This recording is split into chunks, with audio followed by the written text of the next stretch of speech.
to get started, I just thought it might be useful to think about the context we're in. And earlier this year, StepChange reported a debt tsunami of £6 billion that's been stored up among around 4.6 million households. And that's directly attributable to the pandemic. Arrears have grown significantly, and typically lower paid households have felt the impact of COVID more than others. The latest Standard Life COVID tracker reported that at the end of July, 10% of households were in serious financial difficulty, and 16% were struggling to make ends meet.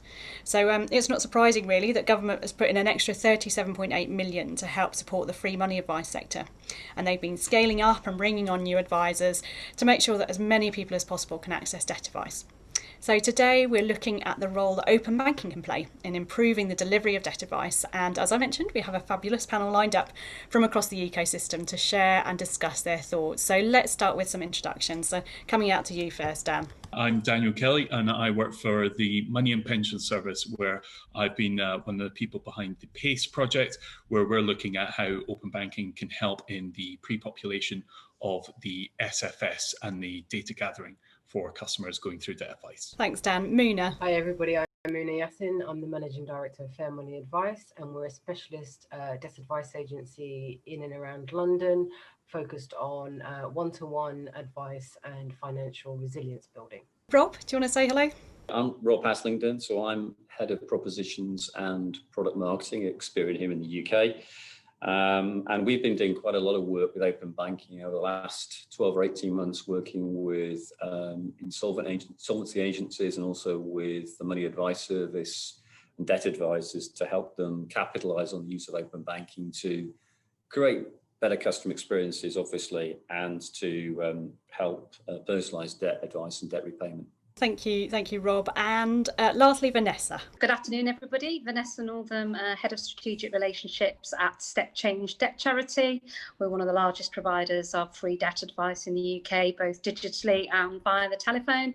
And I joined the charity in February of this year. So just to encourage everybody who's in the audience, please do put some questions in the chat. We would love to hear from you, and we'll try and weave in some of your questions as we talk about the issues. But just coming straight out to you, Vanessa. Some of our audience today might be new to debt advice, so perhaps you can help set the scene. Can you explain a bit what it's like for someone to experience debt, and how does it feel, and what happens when they come to a debt advice agency like StepChange? So we help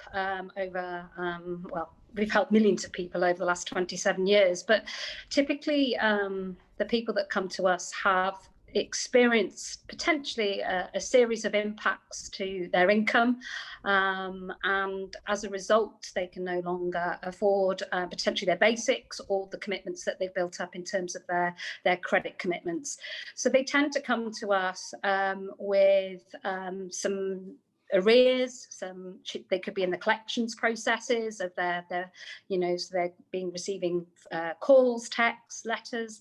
They could be struggling with their priority bills, so they could be behind on their energy bills, and just generally struggling. And quite often when you're in that situation, it just becomes a bit of a downward spiral. Typically, they're quite worried that there's an element of shame and a bit of guilt in there, that they're not able to sort things out. A lot of our clients really want to pay back what they've earned, that they've borrowed the money in good faith, and they ultimately want to be able to pay it back.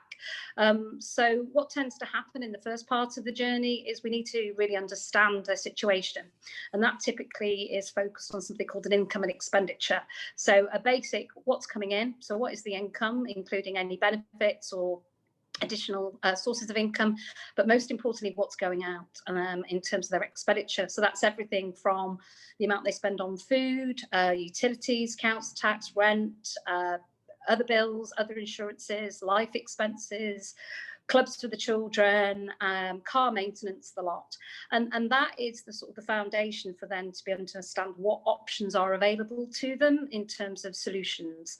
And that's quite a, not a complicated process, but it's certainly a time-consuming process, because we have to get that right in order to understand what their affordability will be and what the best routes and the best options they are, whether that's a basic debt management plan where they look to clear their full debts over a period of time, but it also could include everything up to bankruptcy.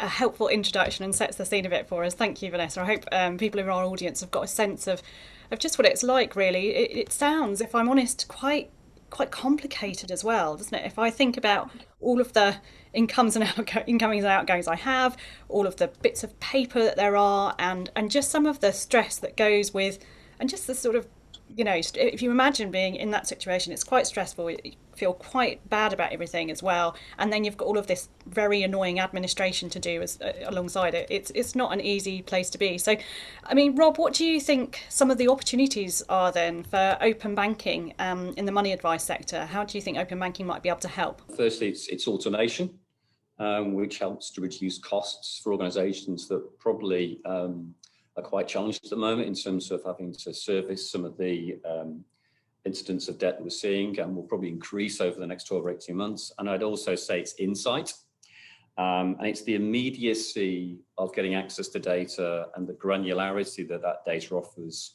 around providing a better understanding of an individual's financial circumstances. We've been doing work around aggregating or combining a customer's credit reports with categorized open banking data into a single data passport, and packaging that up and passing it across to a lender or a debt advice agency to then create more personalized treatment of a customer based upon what that data is revealing. And we've done some quite interesting work, and give you a measure of how revealing some of this data is. We've done work with several of the big UK retail banks around just categorization of bank transaction data, quite large volumes. To give an illustration of the sort of stats that's being revealed now. So in one instance, we had 19% of their customers that had definitely suffered an income reduction in the last 90 days. We had 16% who we could see had suffered income shock. We had 9% of their customers that we saw actually being employed in exposed industries.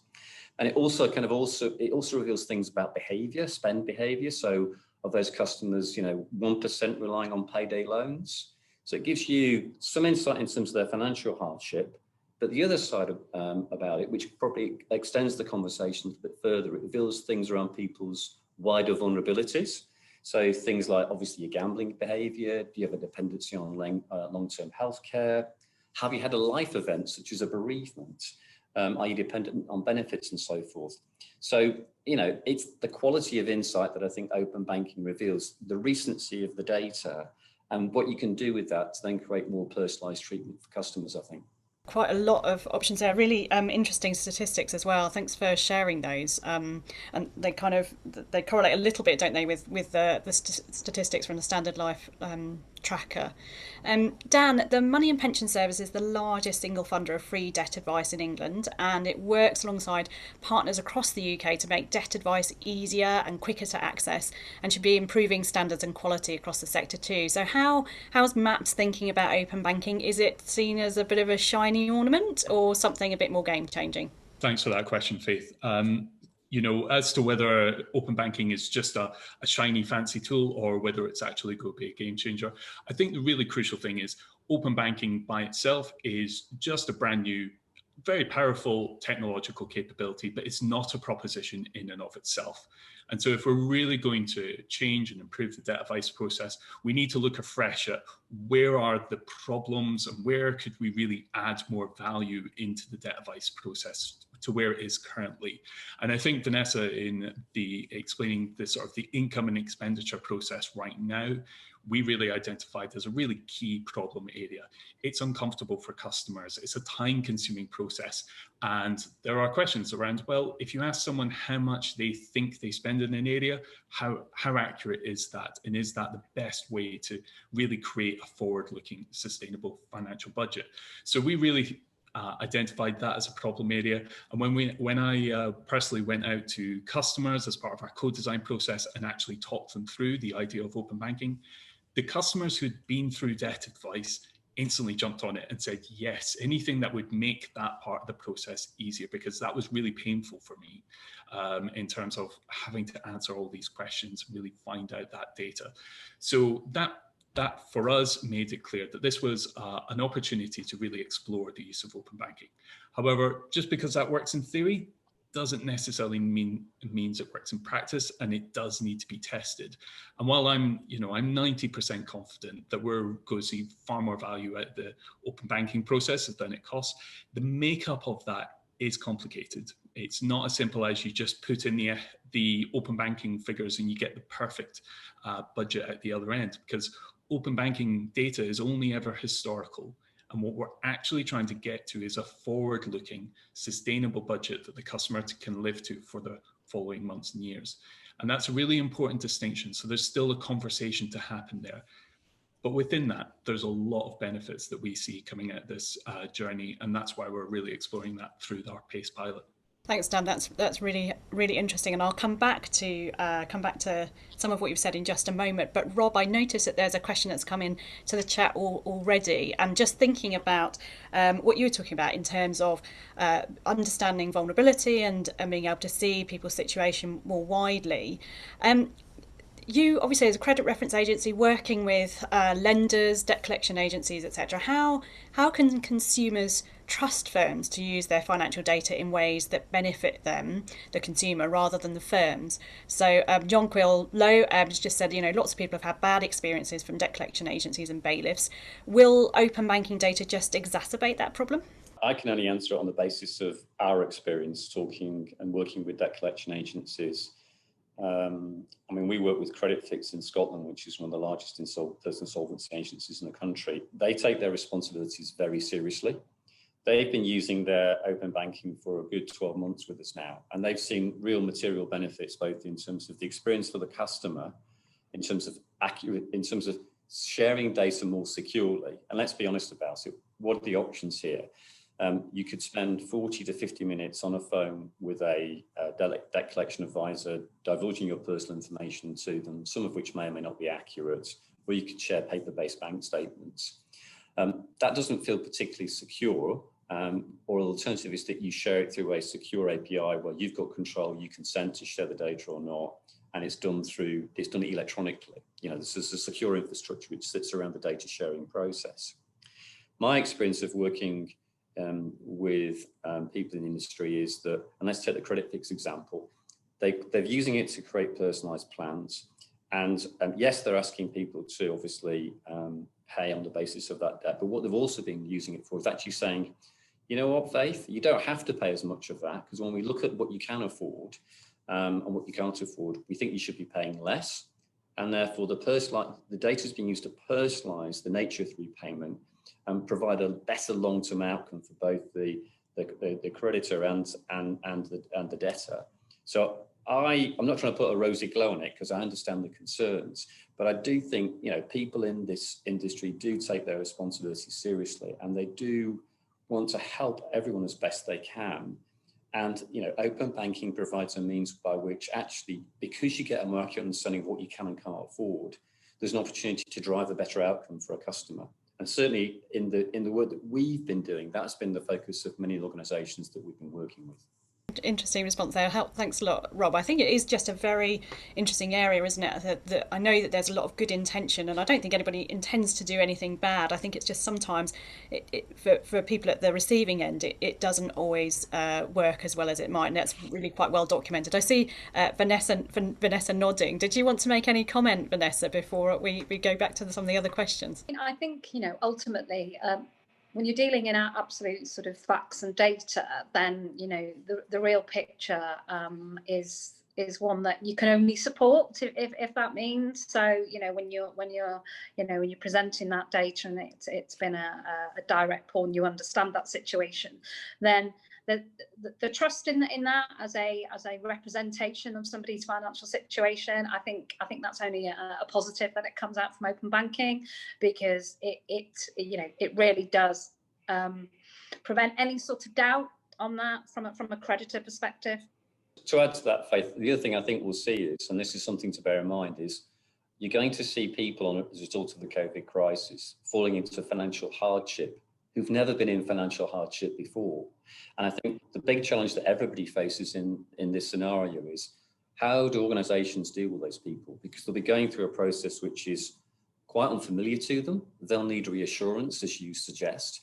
And I think that's just something to bear in mind, because the types of customers that you're probably going to see now facing debt are going to be different from perhaps what we've seen in the past. Great, thanks, Rob. And I noticed, Alan Ainsworth, thank you very much for your input here. It's just that some announcement today that I think Chris Willard from the FCA said that the impact has affected 20% of the population, and £1,200 lower in 2025 than they would have been if it weren't for the crisis. So a real significant impact on people's livelihoods. So we are going to see lots of people moving into this space. But I think, Dan, when you were talking about implementing open banking, you talked a lot about the opportunities, how it can help, but also sort of the careful thought that's needed in terms of thinking about how do we implement it in journeys, how do we apply it into journeys so that it creates that desired impact. And Muna, I was just going to ask you, you're at Fair Money Advice on the front line delivering debt advice. As we think about the implementation of open banking into the journey of money advice and the consumer experience, what are the front of mind issues for you? I think a couple of them have already been raised. So the fact that we're seeing some sobering numbers around the people that are falling into debt. So Turn to Us have just recently kind of published a report that shows that 1 in 3 people use debt to kind of get by since March 2020, and around 12% use multiple forms of credit to be able to do that. So credit cards, loans. So we're seeing a breadth of people that are affected by this, which is very different to the client groups that we dealt with before. 1 in 10, just over 1 in 10, 12% ended up missing a bill or a payment on a key commitment. This was 3% before the pandemic. So this clearly shows that we're going to have to meet a huge demand and a different type of client group on the front line, but also some of our kind of larger national delivery organizations will see that surge as well. So this presents a new type of client for us. And I think Rob touched upon it around, actually there's a different type of client group who hasn't been through this process before, and they have different expectations around services that they've used in the past. So we definitely think that digital services that we've had to kind of implement because of the pandemic and because of the pivoting to remote services will help us prepare for that. But also we recognize that actually using tools like open banking allow us to speed up the process significantly in the journey of the debt advice and the kind of work that our advisors do, which will mean that gives us the capacity to deal with more clients as well. I think there's also an increased digitalization in life generally. So really recognizing that actually people want to engage with services in different ways and providing that future fit service on the front line for people that need to access it. I think I just wanted to flag up that obviously this is a new type of client group who will have different expectations, but we also need to bring our existing client group with us and ensure that actually they're also getting the benefits from this digitalization process and the kind of benefits that come from open banking, the precision, the speed, the ability not to have to keep on telling their stories to different people that they go and speak to, and removing that shame and stigma and really normalizing advice and finding technology as a way to be able to get past some of those things that have been barriers for people in the past. Really helpful, Muna. Thank you.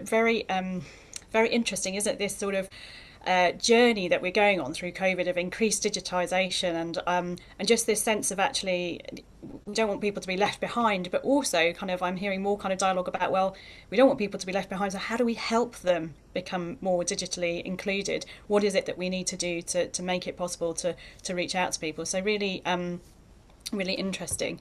I've just got a question here. So it says, is there data or evidence available about the sustainability of standard financial statement budgets populated via open banking? Where the client ends up in a solution, for example, do the budget's underpinning payments differ when open banking has been used and when it hasn't? Well, that is just a perfect segue really to Vanessa. So you were previously at Tully before moving to StepChange, and you've seen firsthand how powerful open banking can be in the money advice journey. Consumers are sort of real people with normal human behaviours, and perhaps that you could just, you know, perhaps answer James' question first, and then I'll ask you another question about sort of the interaction with people and their human behaviours and how that has an impact on this process. I think that is a $64,000 question, right? So, you know, we have a huge amount of data and insight from building INEs, from obviously from non-open banking data, but whether the accuracy of the budget leads to a more successful debt repayment plan is a great question. I think you would need to talk to my former employers at Tully and Openworks to find out whether that is the case. I mean, at StepChange, we're part of the PACE pilot, and obviously that's our first sort of step into the open banking arena. But yeah, I mean, it you know, I'm not a betting person, but it would be really interesting to see the differences. But I don't think we've got enough data as a sector to be able to have that as a proof point. But I'm sure Dan, from a MAPS perspective, will be looking at that. I mean, my experience from open banking and being at Tully is, for me, what open banking does is as everybody said, it does the heavy lifting, and it really starts with a really good foundation on which to validate and create a really strong sense of what historically has happened. Now, I think the challenge with that right now is, from a COVID perspective, is, you know, if we look at the last 6 months of my budget, you know, that looks great, but I've suddenly, you know, my business has folded and I've lost my job. So actually, it can be utilised to look at what the outgoings were, but obviously the outgoings going forward are going to be quite different. So I think we have to be careful that it's not, you know, it's not a panacea.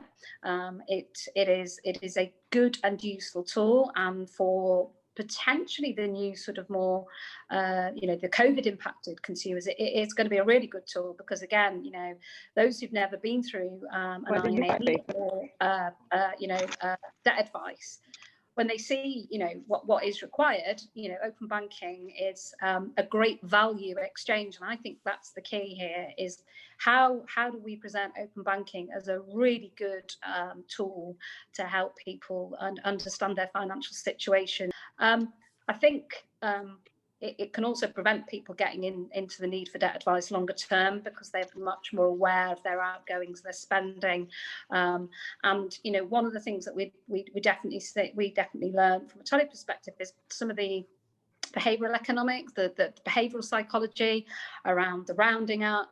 You know, people like to deal in round numbers, the forgetting, you know, the weekly shop versus the top-up shop at the weekend, and also the bias that people have in terms of, you know, I've got to answer these questions. Well, I think I should put this, whereas actually open banking removes a lot of that. It's Rob again. I could probably also add to that by saying that our experience of using the Passport, we combine credit information and open banking together with Credit Fix. We established that 25% of customers could afford to pay more when they shared their data, and 11% of customers should pay less. So I think, to answer the question, we have seen a difference in terms of the kind of payment plans that emerge versus a manual collection of data compared with open banking. And it has the ability to help people pay down their debt quicker, because it establishes what they can accurately afford. And sometimes people just don't understand how much they've got to pay back, but also helps them pay less in circumstances where potentially they've been paying too much. And Rob, really helpful kind of contribution there. If we think that actually the process could make it more accurate and perhaps help people make sure they're spending, you know, repaying the right amount, what do you think would help make open banking more attractive for people who are perhaps a bit more cautious or concerned about sharing their data? I think it does come down to consumer awareness, and I think that's one of the, you know, the biggest challenges that we have as the concept of open banking, is it's not necessarily a direct to consumer proposition. It's an enablement. You know, if you look at sort of 20 years or 15 years ago, when we talk about chip and pin, you know, it was a great solution, you know, and all propositions were about chip and pin. You know, it was a very single, and it was a business to consumer proposition. Open banking is, you know, it's the platform, it's the data, and then it's the user cases for open banking. So I think, you know, when we've got more awareness and adoption and confidence, then it, you know, it becomes tipping point. I do think COVID provides that potential, that tipping point to, you know, where a lot of people, whilst they might not have been directly impacted by COVID financially, I think it's been quite a significant wake-up call for a lot of people, because friends have been furloughed, or friends' businesses have folded, or, you know, all sorts of, you know, job losses. And I think a lot of people are going, you know, crikey, you know, we know that over 50 million people have less than £100 in savings. So, you know, so that sort of attention and that focus on where is our money going, why haven't we been saving, you know, that's where open banking could, you know, the multitude of user cases can really start to help prevent storing up a debt crisis, whether we see, you know, the cost of living rises, potential taxation increases, let alone any potential impact from Brexit. There is going to be a squeeze on people's income and expenses, which could see people needing to come for that advice in 18 months' time. How can open banking and all the different apps and user cases help prevent that? Really, really interesting point, isn't it, about how, and also that kind of referral point. So I remember sort of thinking a few years ago about what's the potential of open banking, how are apps connecting in with debt advice agencies, how are they making sure that when they can see things don't quite look right from the data they're getting, that they're kind of offering hints and tips or links and connections and referring people directly into services. I think there's a real opportunity there as well. Muna, one of the questions that has been raised by some, and kind of one of the queries, if you like, or criticisms of open banking, is that it could help, but it could also reduce consumers' agency, their financial capability, as they kind of delegate to technology. And Vanessa's just been talking about, you know, using technology to help people, you know, keep an eye on their finances. But what's your take on it? Do you think it's helping to build financial capability, or do you think it is, you know, reducing people's agency somehow?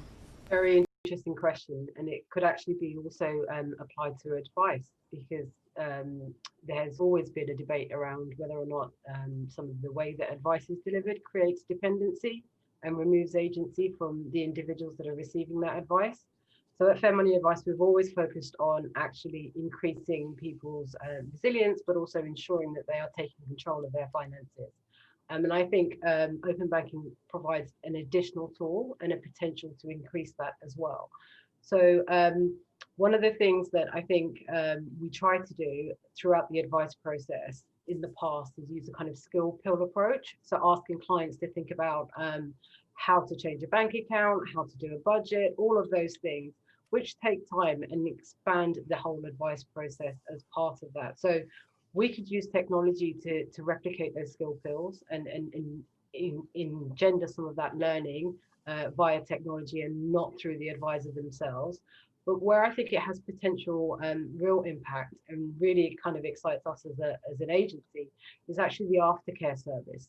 So one of the biggest resource drains on any advice agency, and especially around debt advice, is actually how do you continue that learning? How do you ensure that that person who has taken on that advice continues with the steps that you've asked them to do and the behavioural changes that you want to engender as part of that advice? So you will have clients who call up and say, oh, I've missed a payment, I need to rearrange this, I'd like to know what my balance is.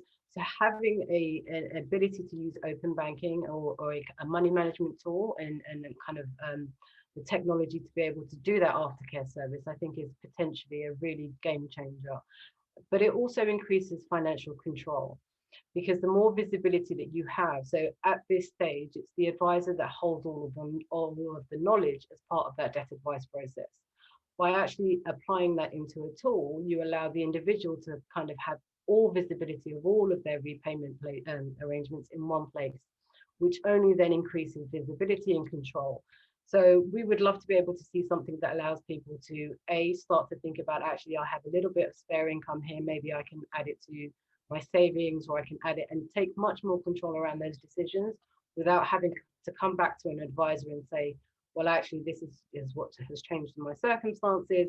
do you think this would be a good idea? So being able to test that via a tool and see what impact that has on their repayments, I think would be a huge process to actually getting people to take much more control. I would finish by also saying that one of the things that we have seen as part of the kind of digitalization in other areas of our life is the constant expansion of maintaining your brand socially. So I think we have to normalize actually your financial brand is just as important as your social brand, and actually encourage people to build up their profiles, as it were, and ensure that they are constantly adding to that brand. So ensuring that they're updating things continuously, where changes are, and are taking much more control through that process.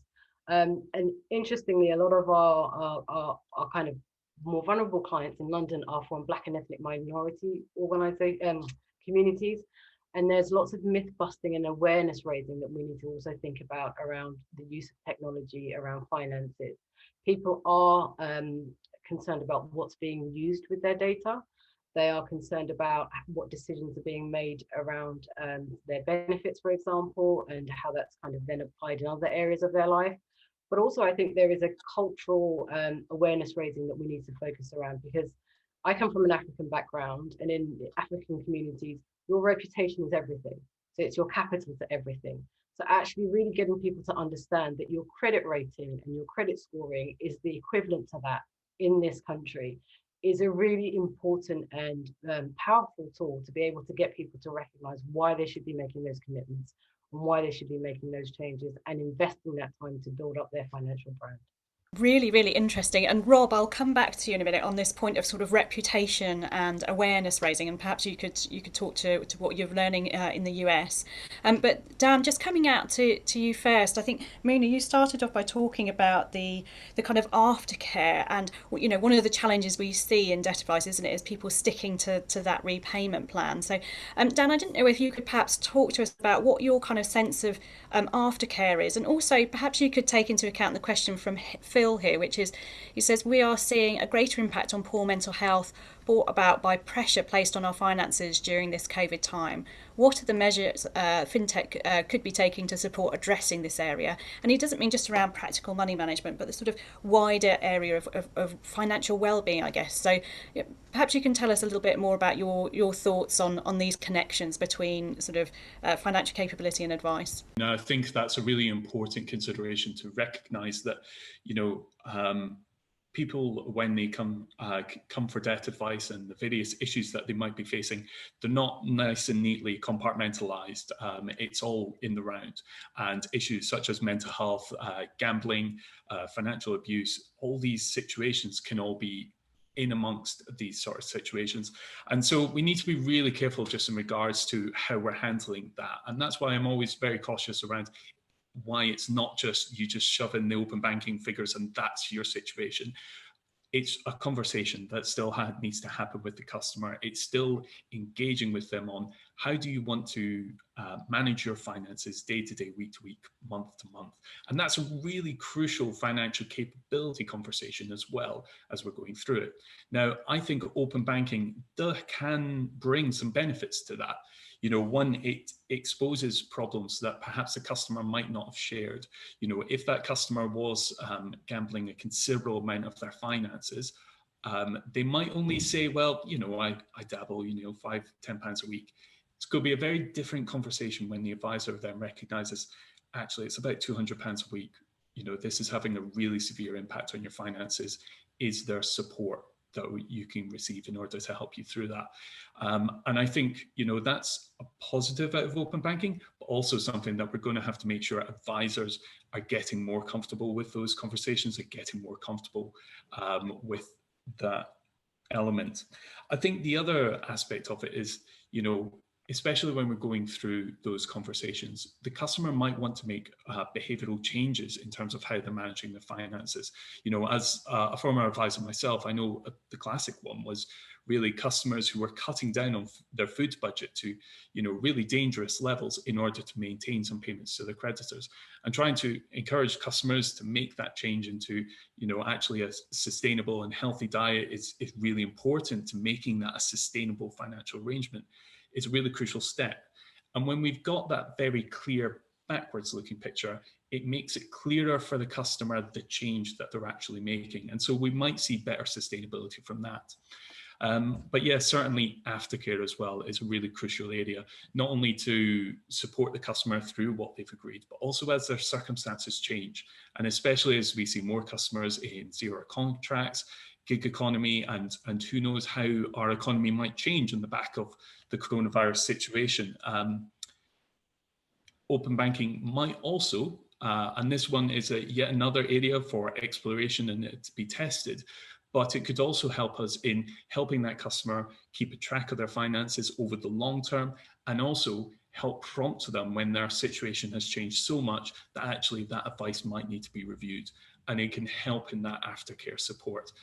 Once again, just the theory needs to be tested, but another area of opportunity that could come on the back of it as well. It's really interesting, isn't it? I think one of the other things that with my Fair for All hat on that we've been talking about is what does a financially inclusive employer look like? And just responding to your question, Phil, I think there's also a role for fintechs, the startups, to think about actually how do we grow and start up in a sustainable way? What is it as employers that we are responsible for? How can we make sure that we're helping increase people's financial well-being? And I think the MAPS UK financial wellbeing strategy also has a work stream around thinking about health and wellbeing in the workplace, and what does it mean for employers? What role do they take? So that's another sort of interesting angle to consider. But I think, Muna, you also talked about being a bit more culturally aware of the different kinds of groups of people who live in the UK, and actually thinking about how do we tailor products and services more to respond to the fact that there isn't a single average consumer. We're all different, and we all need products and services that respond to us and perhaps work with our behaviours and cultures. So Rob, perhaps you can, what have you learned around, especially around this awareness raising and reputational aspect that Muna talked about? It's an interesting one, isn't it? I mean, if you take the example of the US audience, in the States, people fixate over their credit scores. It's almost a dinner party topic. I mean, to Muna's point about having a financial brand, that's the manifestation of it in the States. How good's your credit score? And they've now started combining, and have been for a while, open banking data with credit information to actually expand that understanding of, how you can manage your finances better. So I think we're trying to bring that learning here into the UK. We launched Score Boost a few weeks ago, and that now allows you to combine your open banking data with your credit score. And of the several 100,000 people that have been through that journey already, half of them have had their credit scores boosted. And that just could be indicative of the fact that they're not very good at managing their credit profile, their credit history. But when you look at their bank transaction data, they have headroom to be able to afford credit. And by combining the two actually provides a better outcome for them, because they have a better understanding of their credit commitments and what they need to do to improve their credit score, but also they can better manage their spending and behaviour as well. But it is very different. UK consumers have a very different attitude towards money, I think, which I think is widely acknowledged. I think what has been encouraging on the back of the lockdown is we all seem to have spent more time fixating over our income and expenditure, because actually we're not spending as much. And that in itself is a good thing, because actually it's freed up money to pay off debt. And that's helping a certain cohort of people. What I worry about is that still the financially savvy, and it's people who are naturally taking interest in their finances. And it's actually not reaching or not helping the people who need it most, which are perhaps less financially savvy or don't spend as much time worrying about their daily finances and how they spend their money. I don't know. I mean, Muna, what are your thoughts? Because I think you're right. The US has a different culture, and I think in the UK we have this British stiff upper lip that we don't talk about money, and it's culturally not good to do so. But that also applies to a lot of our ethnic minority communities as well. So there are generational differences. So I think it's about segmentation and really using the data in a way to understand some of the different spending patterns. But then it's about the messaging as well. So really using that data to kind of refine and kind of target that message to that specific group. And then also it's about who delivers that message. So if you're working with the organisations that are on the front line or are in kind of regular contact or have deeper relationships with those groups, it's about how you get that message out to them and how they can help design that message and then deliver that message. And I think it's just about building on something Vanessa said earlier around partnership work and ensuring that you have the right people around the table to have the discussion around how you kind of design that message, and then also empowering the people of that community to go out and kind of be your ambassadors and your champions and make sure that they understand what the products and tools are and what the benefits are, and then are able to kind of disseminate that across their communities. A really, really interesting discussion on that point of how do we kind of raise awareness and communicate with people. I'm just going to pick up a couple of things from the chat. So one, Valentine, thanks for your comment, which is the evidence from MAPS. I know you're from MAPS as well. Is that most of the financially savvy are also those people struggling on a low budget. So it's not just people making poor choices. It's low incomes, deficit budget, and just that income shock, which I think Rob mentioned earlier. I think COVID's had this massive impact on everybody's finances in different ways, and so yeah, it's not really a surprise, isn't it, when you suddenly have your income taken away? It's difficult because you've got a load of outstanding payments that you make against income, and we tend to work towards our income. Your income changes, it all falls apart. So absolutely. Just also, there's a question here, a practical question from Philip, which is that changing future spend is obviously dependent on services being paid for. Are there standard guidelines on what constitutes essential services and cost by type? So, Dan, I just wondered if you could perhaps answer that question fairly simply. I think there's a simple answer to that question. So perhaps you can clarify that. And then I think it would be great if you could really tell us a little bit about some of the considerations you've taken into account when planning and delivering PACE, particularly with reference to the experience of advisors, and how are advisors finding all of this? I think you mentioned that obviously there's a bit of a journey for them as well. So what's happening with the work that you're doing there? Absolutely. Just in reference to that first question in regards to, is there an industry standard around some of these things? There is the standard financial statement, which gives a common format, and as well as spending guidelines on various parts of flexible expenditure. But I do think both his point and also the point raised by Valentine is really crucial. You know, just because we have a better understanding of someone's income and expenditure doesn't remove the challenges that can exist within it. And obviously, as an industry, you know, dealing with deficit budgets, dealing with people in these low income situations, it is a challenge. And I think that's really where, you know, we need to constantly not just think about debt advice in its bubble, but consider things, how it relates to benefits advice, how it relates to housing advice, how it relates to people finding employment, dealing with gambling and other life controlling dependencies, for example. So yeah, it's a big, complicated picture. Just more data isn't going to solve everything in this area. And yeah, just in regards to PACE, so right now it's still early days. We're still only at the very earliest indicative figures of what's going on there.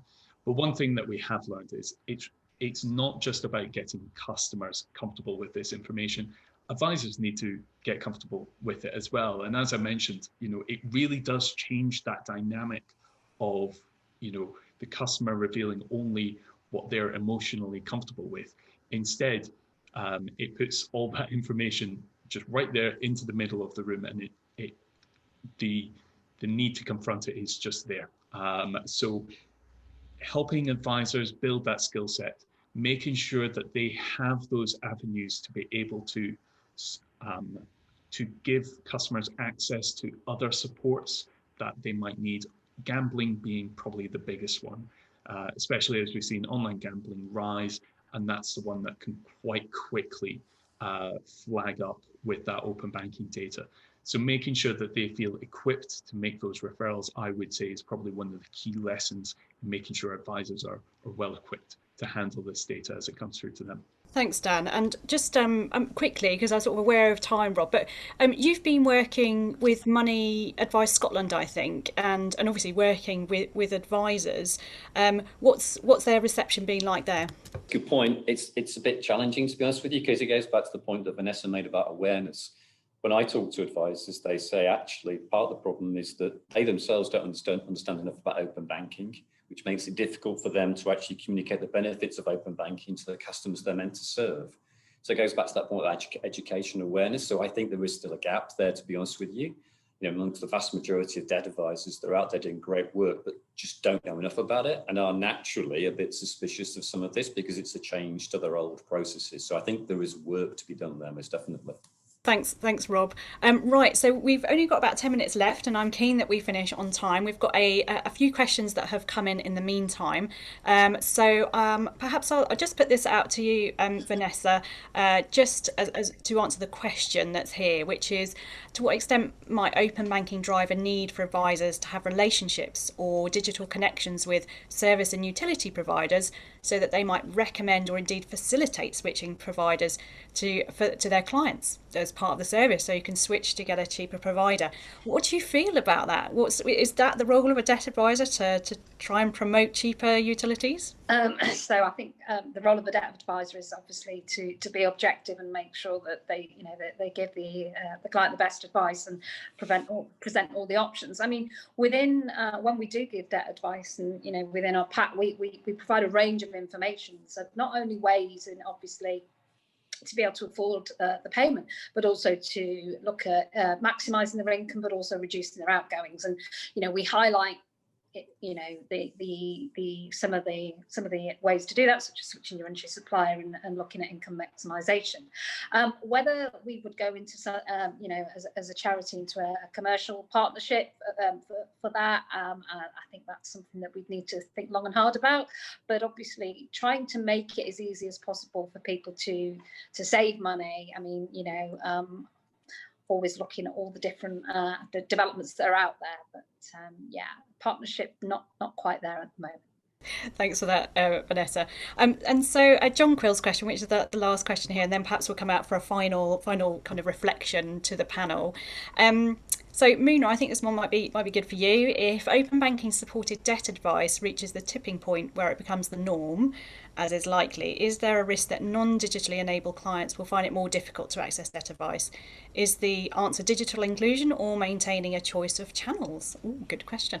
I think it's a blend of both. I think I kind of alluded to it earlier around not having a two-tier system and ensuring that people are able to use which channel works for them at the right time, but also ensuring that people have access to digital inclusion where and how they need it. So a lot of our clients have access problems around tech, also have data issues. So there has to be a piece around ensuring that the most vulnerable, because of the situations that they're currently in, are afforded that support.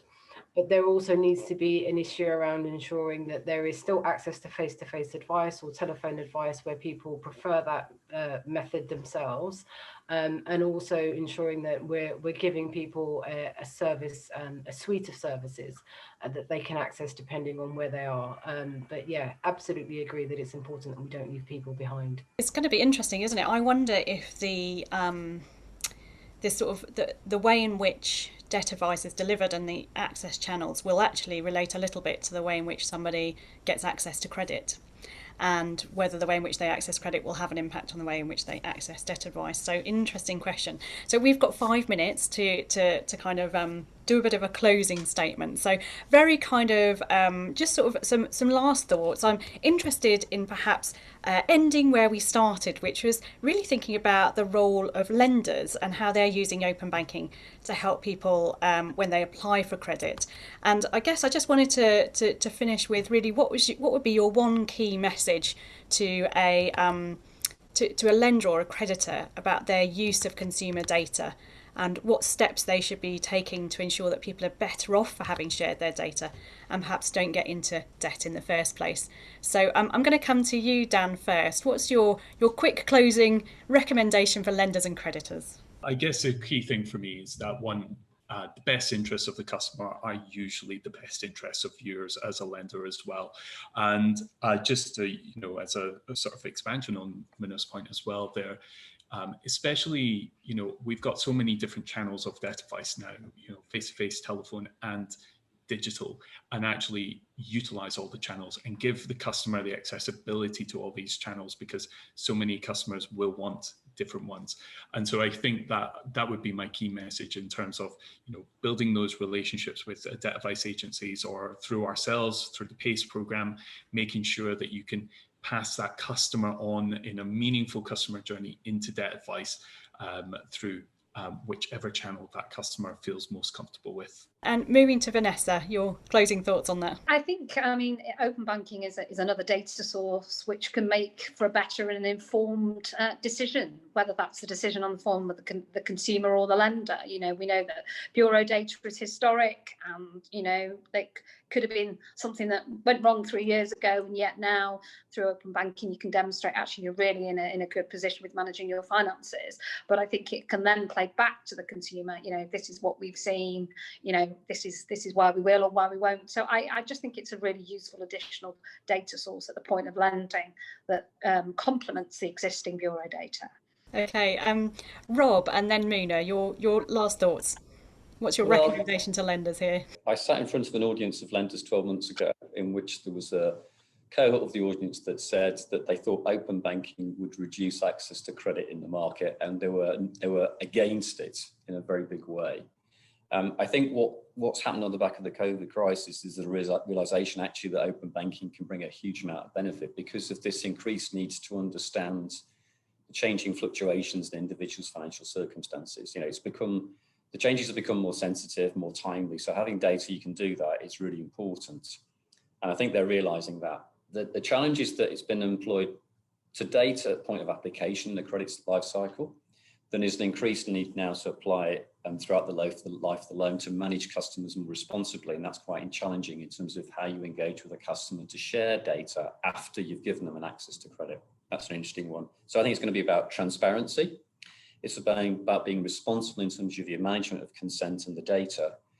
And this increasing awareness of vulnerability and how you use the data responsibly to manage vulnerable customers or people that might be exposed as a result of the downturn is going to be really important, I think. Thank you. And Muna?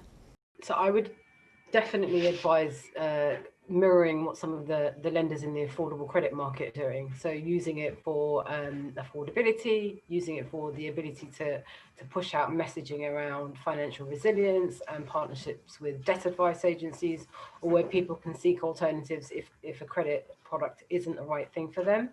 I also think there's something around lenders really understanding actually what are the different behavioral insights depending on people's life cycles, and sharing that on a much more broader basis. Obviously there are some commercial sensitivities, but actually using that to kind of increase the knowledge of the sector in the not-for-profit world, and using that data to be able to really understand how we can improve some of our services to meet those needs. So those clients that aren't accessing debt advice, for example, but should be, and being able to kind of develop those partnerships to kind of enable that as well. That's brilliant. So just to kind of briefly summarise in a few words, I guess it's learning from the not-for-profit sector. What are the affordable credit lenders doing and how can we learn from them?